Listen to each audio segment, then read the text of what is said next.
to Margaret Collins, who I believe is with us in the room. Ms. Collins. Good morning. So take your time to get settled. There's a button in the centre at the bottom of the microphone that switches it on and off. And as with other speakers, you'll have 3 minutes to give your views to the committee. And then if you could stay seated at the end in case there are any questions or clarity from the committee members to yourself. So please take your time whenever you're ready. The big one in the middle at the bottom, it's got a picture of a face on. There you go, it's on. Hello, I'm Margaret Collins. I live one side of the bridge and my disabled son lives the other side of the bridge. He's in supported living with 24/7 care and the care's not going very well. And I'm developing mobility issues as well. First I want to say it's very onerous being a family carer. At the moment I'm spending, you won't believe it, 50 hours a week on direct and indirect support for my son because things are going so badly. Since he's moved, I've spent at least 35 hours a week. I have my own health issues. It's the only onerous area of being a family carer over the years. It means that it's very difficult to participate in the democratic process at all. So I have missed a lot of these consultations that went on. I didn't even know they were happening. I think you should have written letters to at least every resident in the city.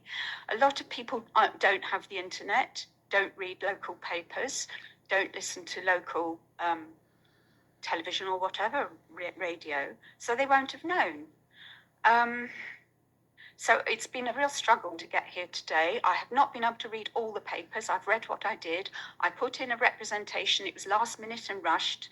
And I put in a last minute thing about what I wanted to say today. And that was rushed. So I haven't done a 3-minute preparation.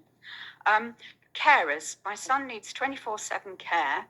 The 2 blue badge limit is going to be quite onerous. You won't be able to change carers quickly. It's going to say at least 3 working days.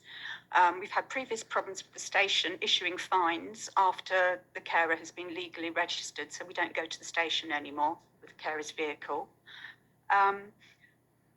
It won't work very well, the blue badge exemption. It's also very hard to get a blue badge. The renewal of my son's blue badge, he's had one since he was 5. The renewal last time when he was 23 took 40 hours of my time and an appeal, and the council would not share what I wrote and what the specialist report was. It's very hard work, and when you're a carer, you need this like a hole in the head. A lot of disabled people don't have blue badges at all. And I'm just desperate. And we lose carers because they can't afford to get to work in their cars. We've lost several that way. And you're going to make it harder for them. And even if registered as a blue badge vehicle, they're not going to be able to travel over the bridge to get to work. So what am I going to do?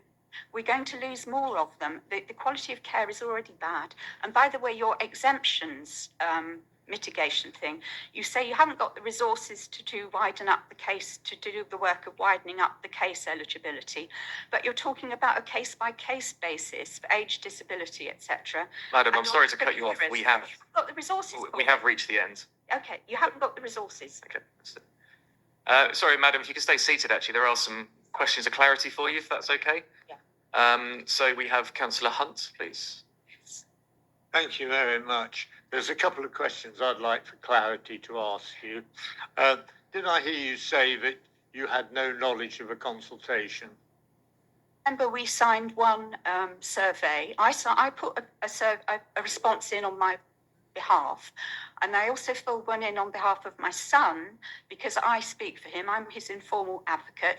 He can't speak. He can't read or write. He doesn't know what a survey is. He doesn't know what an election is. But the results of the survey, of course, are important to it. Yeah.